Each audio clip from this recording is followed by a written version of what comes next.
మన సభ్యులందరికీ నమస్కారం.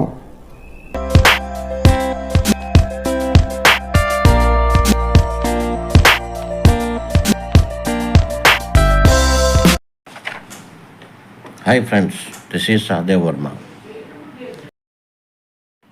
దేశవ్యాప్త ఈపీఎస్ 95 పెన్షన్లు అందరూ ఎదురు చూస్తున్న మినిమం పెన్షన్ 7,500 రూపాయలు plus DA with medical facilities విషయంలో కేంద్రం 2025 బడ్జెట్ ప్రవేశపెడతారని వివిధ సోషల్ మీడియాలలో, వార్తాపత్రికల్లో, టీవీ ఛానళ్లలో ఊహాగానాలతో ప్రచారం జరిగింది. దానికి కారణం లేకపోలేదు. డిసెంబర్ నెల 2024లో ఎన్ఏసీ నాయకత్వానికి కేంద్ర కార్మిక శాఖ మంత్రి గారి మధ్య చర్చల సందర్భంగా కేంద్ర ప్రభుత్వం ఈపీఎస్ 95 మినిమం పెన్షన్ పెంచే పనిలో మా అధికారులందరూ ఉన్నారు. మాకు అన్ని అనుమతులు తీసుకోవడానికి కొంత సమయం కావాలి కనుక 2 నెలలు సమయం పడుతుంది. అందువలన ఎన్ఏసీ నాయకత్వానికి మీరు 2 నెలలు మీ ఆందోళనను వాయిదా వేసుకోవాలని కోరడం. ఆ షరతులకు అంగీకరించి ఎన్ఏసీ నాయకత్వం డిసెంబర్ నెల నుండి ఆందోళనలు వాయిదా వేసుకున్నారు. అయితే డిసెంబర్ నెల తర్వాత ఫిబ్రవరి 1వ తేదీన కేంద్రం 2025 బడ్జెట్ ప్రవేశపెడుతున్నారు కాబట్టి అందరూ ఈ బడ్జెట్లో ఈపీఎస్ 95 మినిమం పెన్షన్ పెంపుదల విషయం ఖచ్చితంగా ఉంటుందని ఊహించి ప్రచారం చేయడం జరిగింది.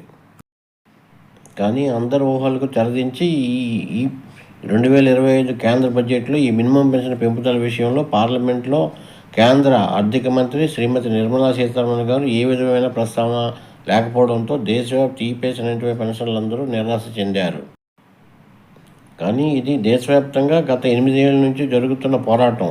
ప్రముఖ సినీ నటి మరియు మధుర ఎంపీ అయిన శ్రీమతి హేమమాలిని గారి సహకారంతో 4 మార్చి 2020లోనూ మన దేశ ప్రధాని శ్రీ నరేంద్ర మోడీ గారికి ఎన్ఏసీ నాయకత్వానికి హామీ ఇచ్చారు. అదేవిధంగా రెండోసారి కూడా ప్రధానిని కలిసి ఎన్ఏసీ హామీ తీసుకోవడం కూడా జరిగింది. అప్పటి నుండి ఎన్ఏసీ అందరి కేంద్ర మంత్రులు, పార్లమెంట్ మెంబర్లను, పార్లమెంట్ స్టాండింగ్ కమిటీ మరియు పార్లమెంట్ లేబర్ కమిటీలను మరియు నేషనల్ ట్రేడ్ యూనియన్ నాయకులు అందరి సహకారం తీసుకోవడం జరిగింది. దాంతోపాటు దేశవ్యాప్తంగా వివిధ రకాల పోరాటాలు, సమావేశాలు, ఆందోళనలు జరిగిన తర్వాత కేంద్ర ప్రభుత్వంతో వివిధ సందర్భాల్లో ఎన్ఏసీ నాయకత్వంతో చర్చలు జరిగాయి.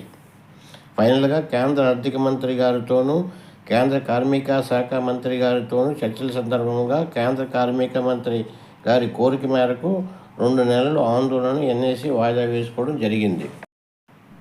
కానీ ఈపీఎస్ 95 మినిమం పెన్షన్ పెంపుదల విషయంలో ఇంతవరకు కేంద్ర ప్రభుత్వం కొంత మేరకు కార్యక్రమాల్లో ముందుకు వచ్చి ఉన్నది. ఇది చాలా చిన్న విషయమే కాదు. అదేవిధంగా కేంద్రం ఈ విషయంలో వెనక్కి వెళ్ళే ప్రస్తావన రాలేదు.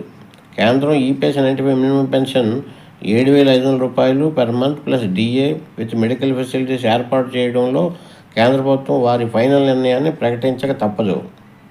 మినిమం పెన్షన్ ఎంత పెంచుతారు, డిఏ ఎంత ఇస్తారు, మెడికల్ సదుపాయం కల్పిస్తారా అన్న విషయాలు త్వరలో ప్రకటించక తప్పదు.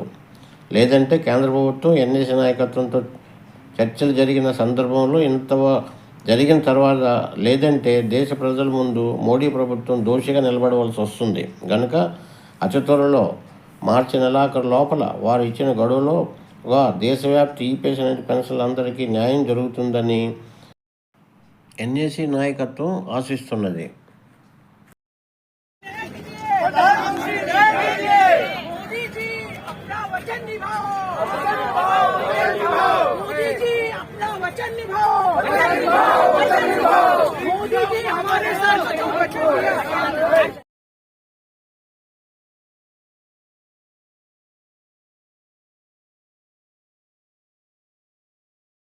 Hope for the best. మరి ఒక కొత్త సమాచార వీడియోతో మీ ముందుకు వస్తాను.